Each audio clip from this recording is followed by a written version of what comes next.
السلام عليكم ورحمة الله وبركاته.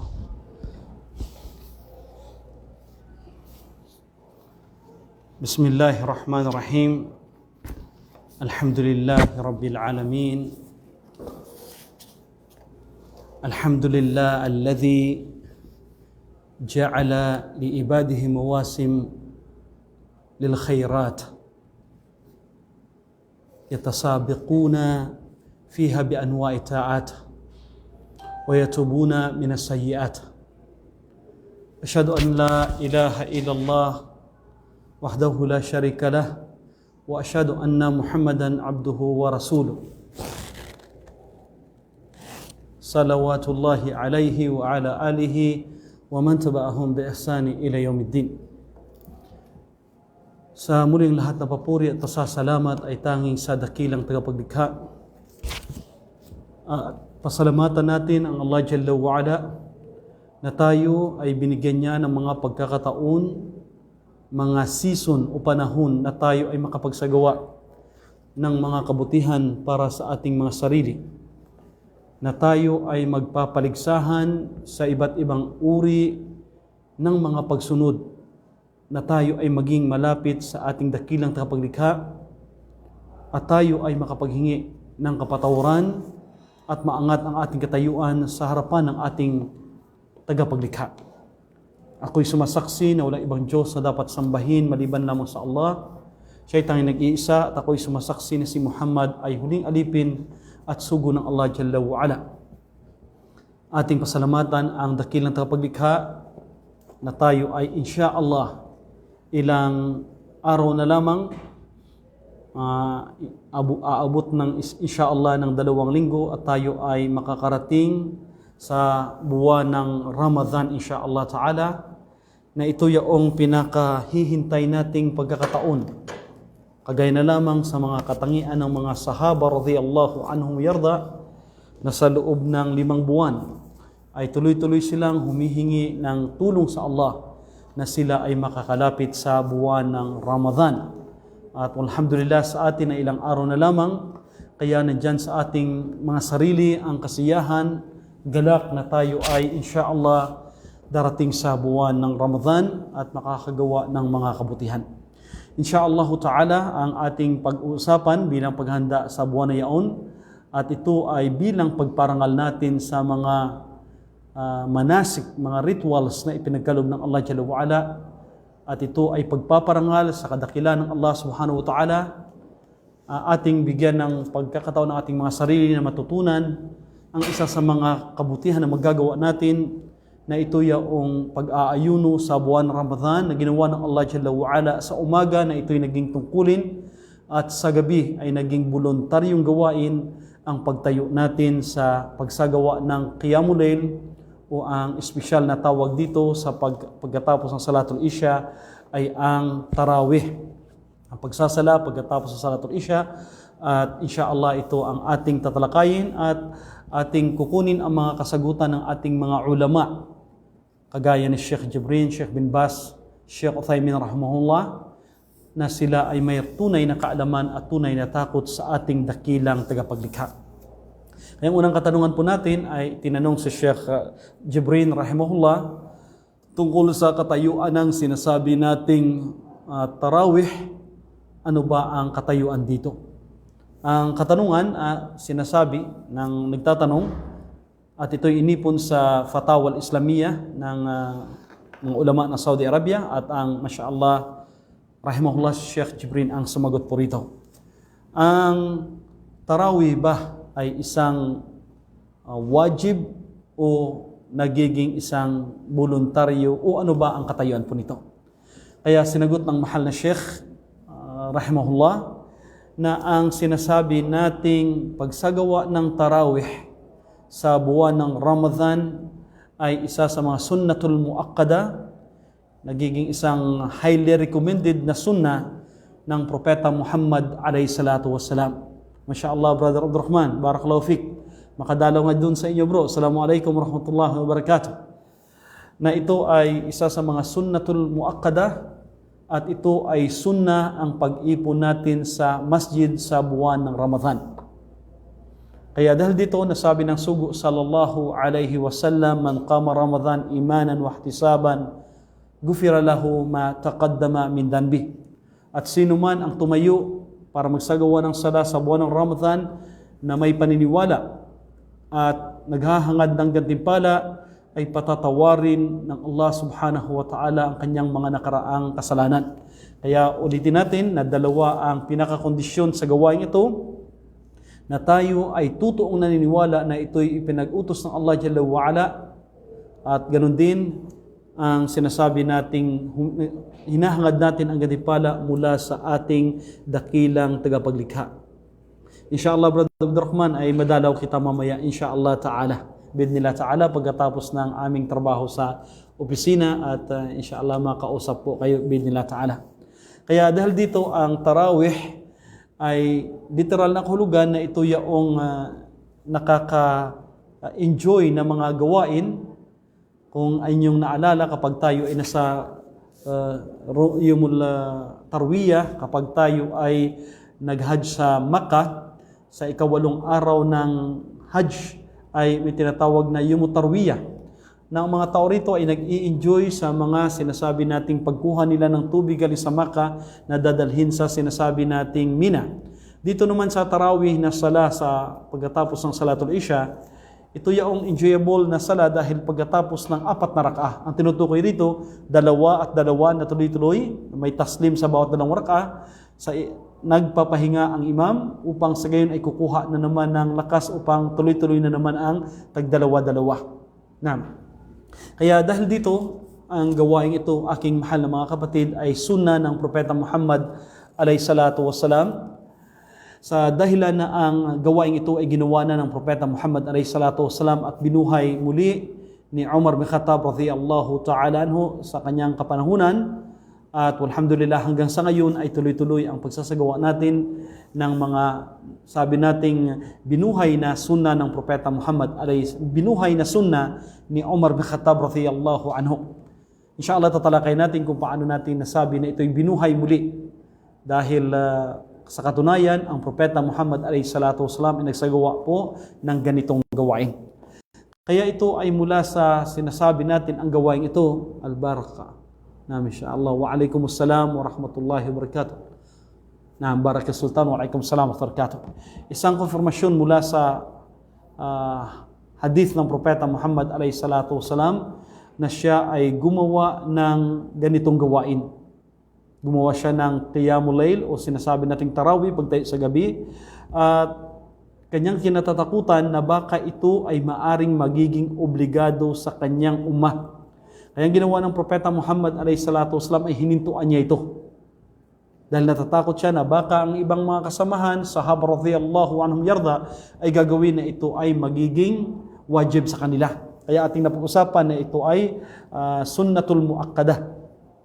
Dahil dito, ang mga tao sa kanilang kapanahunan ay nakita ni Umar bin Khattab radhiyallahu ta'ala anhu na mayroon isang tao na nagsasala, na siya ay nag-isa lamang, o may 2 tao na may kasabay na nagsasala sa kanyang likuran. Mashallah, Sister Arlene, barakallahu fik.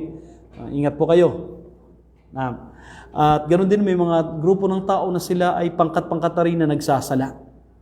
Kaya dahil dito nakita ni Umar bin Khattab radhiyallahu ta'ala anhu na ang kanyang ginawa sa kanyang kapanuhunan ng kanyang pamumuno ay gumawa siya ng isang grupo na may namuno na isang tao upang sa gayon ang lahat ay susunod sa isang imam. Kaya sila ay pakalat-kalat na kung saan sila ay may 3 grupo, may 2, may 1. At kaya dahil dito, nakita ni Umar bin Khattab radhiyallahu anhu ay nagpili siya ng maging imam sa kanila, at hanggang sa Masya-Allah, hanggang sa ngayon ay nabuhay muli ang sunnah na ginawa ng Propeta Muhammad alayhi salatu wasalam. Kaya dahil dito, sa panahon na yaon ay ginawa nila na ito ay 23 rak'ah na pinapahabaan nila ang pagbabasa ng banal na Quran.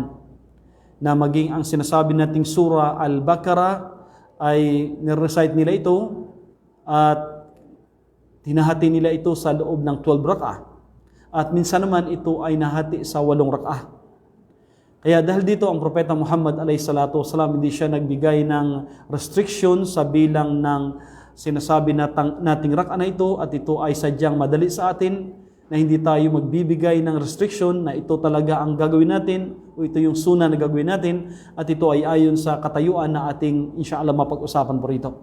Kaya dahil dito na ang tao ay pwede niyang pahabain ang rak'a, kagaya na lamang sa ilang mga nagsasagawa nito na ito ay 41 rak'a, ito ay 23 rak'a, ito ay 11 rak'a, at ito ay 13 rak'a, at ito ang ating i-clarify at bigyan ng pahalaga kung ano ang nasa likuran ng sinasabi nating kaalaman kung bakit ganito ang rak'a, ganito kahaba o ganito kaiksi ang rak'a na ito.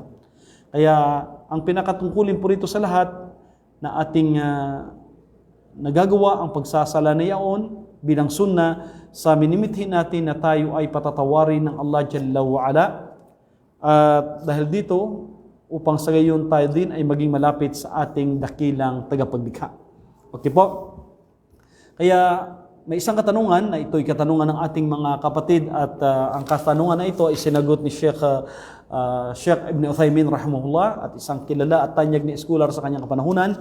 At may nagwika na bilang isang katanungan na ako ay nagtatrabaho sa isang lugar na kung saan ang aking trabaho ay dahilan na napipigilan ang pagsasagawa ko ng tarawih. At dahil ang aking trabaho ay mula sa Salatul Maghrib hanggat sa bago pa tumawag yung Salatul Fajr sa umaga. Kaya ako ba ay nakagawa ng kasalanan na aking nakaligtaan ang tarawih? Hindi ko nagagawa po ito. At paano ko sinasabi niyang babayaran o gagampanan ito kung ako ay merong kakayahan? Kaya kailangan ko ang iyong payo at ito ay sinagot ni Sheikh Uthaymin rahimahullah. Kanyang sinabi, hindi ka nakapagsagawa ng kasalanan kung iyong naiwanan ang salatu tarawih. Sa dahilan na ito ay sunnatul muakkada at hindi naging obligado, sapat na sa atin ang anumang bisis na pagsasala. Subalit kapag ito ay ginawa, ay makakuha ka ng malaking gantimpala, kagaya na lamang sa sabi ng Propeta alayhi salatu wasalam na hadith ni Imam Bukhari wa Muslim, man qama Ramadan imanan wa ihtisaban ghufira lahu ma taqaddama min dhanbi. Sino man ang tumayo sa buwan ng Ramadan na mayroong pananampalataya at humahangad ng gantimpala mula sa Allah Jalla wa Ala, ay patatawarin ang kanyang mga nakaraang kasalanan.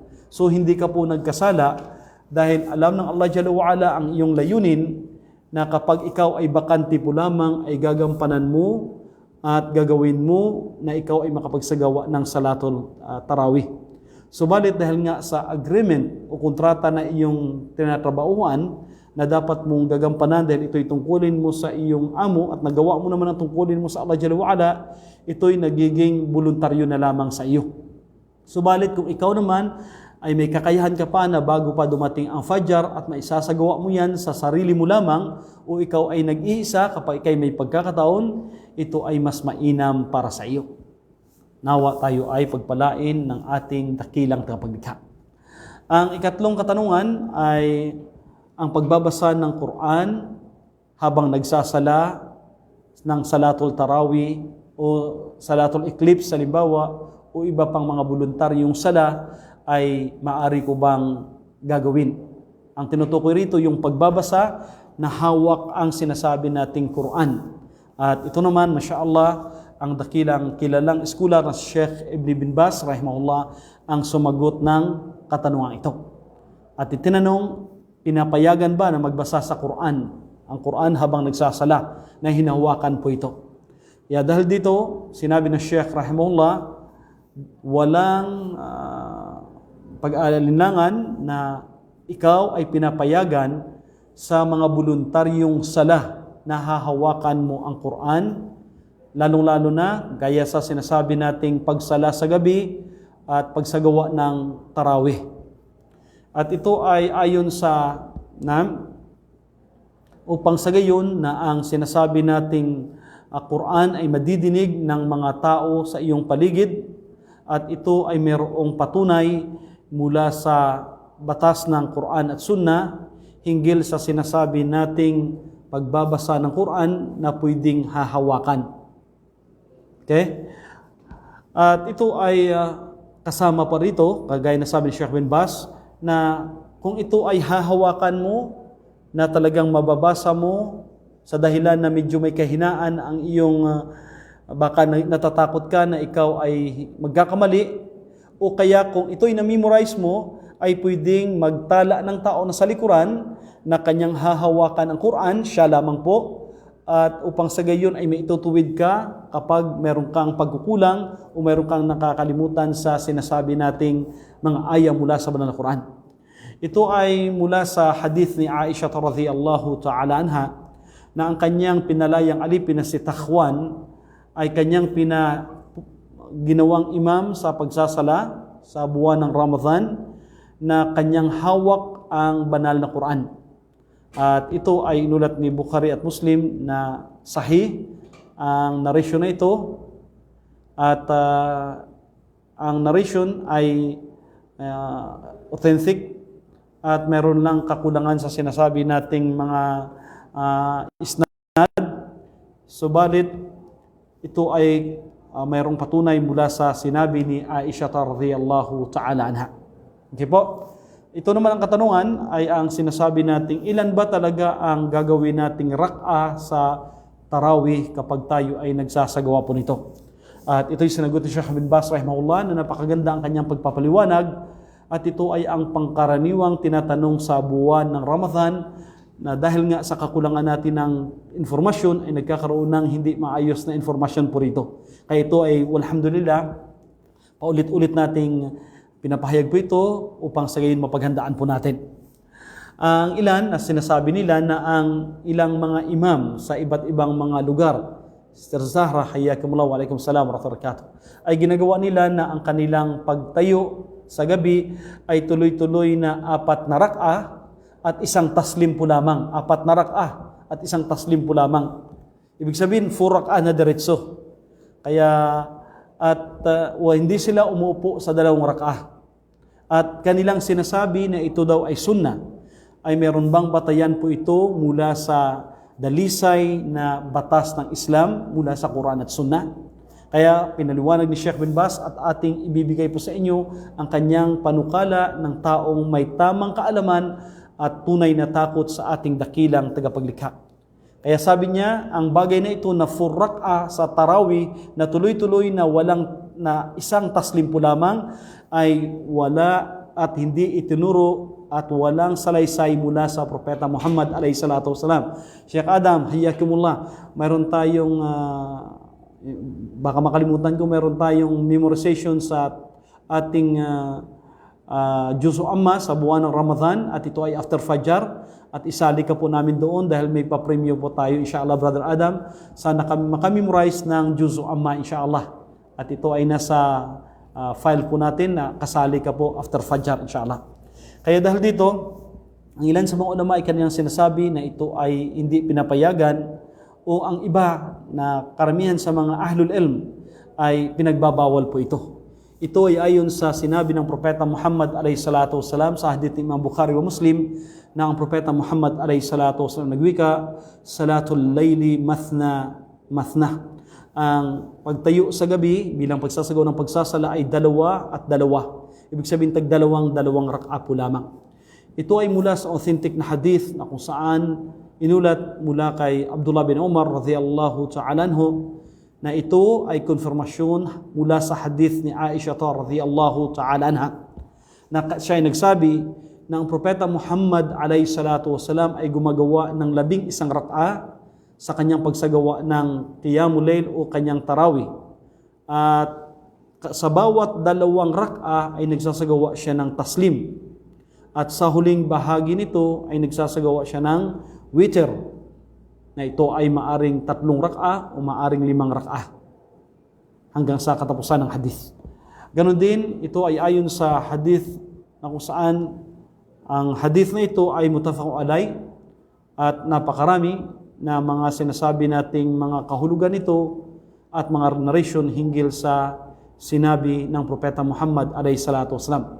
At ang isa sa mga ito na kung saan sinabi ni Aisha radhiyallahu ta'ala anha na ang Propeta Muhammad alayhi salatu wasalam ay nagsagawa ng 4 na rak'a sa isang gabi, na kanyang pagsagawa na kung saan hindi mo na itatanong ang kanyang haba nito at ang kanyang mainam na pagbanggit po nito. Ang ibig sabihin po nito, nagagawa siya ng 4 na rak'ah, na 2 rak'ah at another 2 rak'ah.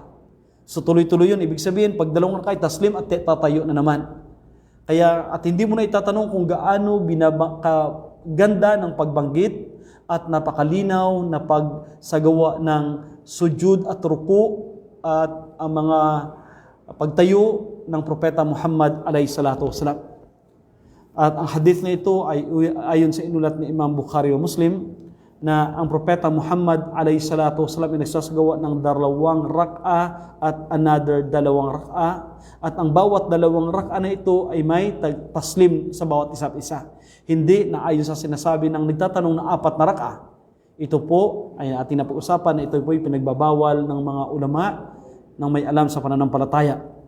Dahil dito, ang hadith ay ang matna at ito ay ang pinagkakasunduan ng lahat, karamihang mga ulama na ito ay tagdalawa-dalawa.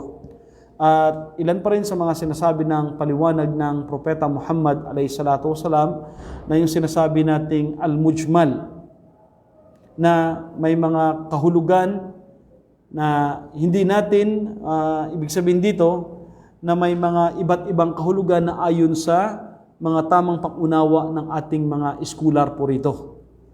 At ito ay magbibigay ng kapaliwanagan na ang totoong ginagawa ng dakilang sugo sallallahu alaihi wasallam ay tag 2 rak'ah at 2 rak'ah at bawat 2 rak'ah na ito ay mayroong sinasabing taslim at hindi tuloy-tuloy na sinasabi nating 4 na rak'ah.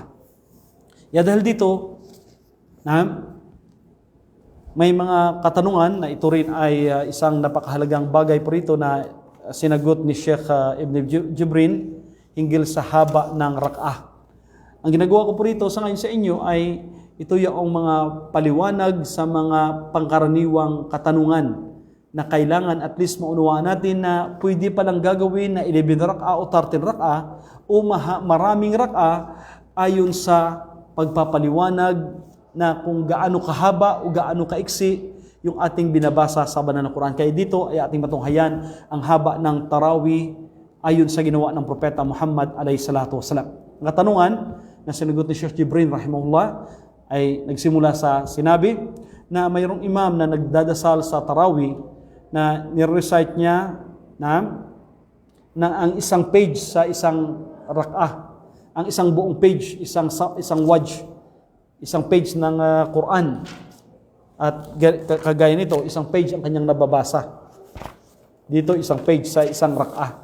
Kaya dahil dito, at ito ay approximately 15 verses.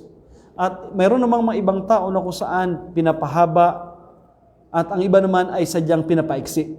Ano ba ang sunna sa tarawih, sa pagpapahaba nito, na ito ay mula sa gawain na ginawa ng Propeta Muhammad alayhi salatu wasalam. Kaya unawaan natin, ng katanungan ay isang page lamang, subalit ang iba ay maiksi o ang iba ay mahaba. Ano po ba ang tama rito na ginawa ng sugo sallallahu alaihi wasallam? Mula sa authentic na hadith mula sa Propeta Muhammad alayhi salatu wasalam na siya gumagawa ng 11 rak'ah sa pagsagawa niya ng tarawih at sa iba pang mga pagsasala. Subalit, ang sinasabi nating 11 rak'ah na ito ay nakikita yung sinasabi nating kanyang posisyon sa sala. Kung gaano kahaba ang kanyang ruku, o gaano kahaba ang kanyang sujud, gaano katagal yung kanyang pagtayo. At sa ibang mga okasyon ay nag-recite siya ng sinasabi nating 5 adza. Ito ay 5 juzu na kung saan nandyan ang kanyang tranquility sa pagsasala na talagang nagmumuni-muni habang binabasa at binibigkas ang banal na Quran. Kapag dumating ang parusa ay humingi ng tulong sa Allah at kapag dumating ang mga mabuting bushra, magandang balita, ay humihingi siya sa Allah subhanahu wa ta'ala. Kaya dahil dito, konfirmado rin mula sa Propeta Muhammad alayhi salatu wasalam na siya ay tatayo sa kalagitnaan ng gabi na bago pa man magdasal ng salatul fajar na tumayo siya ng mahaba o kaya'y talagang napakahaba ang kanyang pagtayo ng Propeta alayhi salatu wasalam na gumawa siya ng 13 rak'ah sa loob ng 5 oras. Kaya makita mo rito na pinapahalaga ng Propeta alayhi salatu wasalam yung kanyang mga pagrupo, mga haligi nito at saka mga wajibat nito sa salah. Hindi lamang kagaya natin na napakabilis. Sa kanya ay talagang ang pagruruko niya ay ganun din kahaba ng kanyang pagtayo at ang kanyang pagsujud at ang kanyang mga pag-upo. Kaya dahil dito, inulat ni Umar, mula kay Umar radhiyallahu ta'ala anhu, na siya ay nagsagawa ng 20 rak'ah at ganun na lamang na kanyang recite sa isang rak'ah ang 30 verses mula sa surah Al-Baqarah, na ito ay almost masabi natin na aabot ng 4 o 5 pages ng Quran.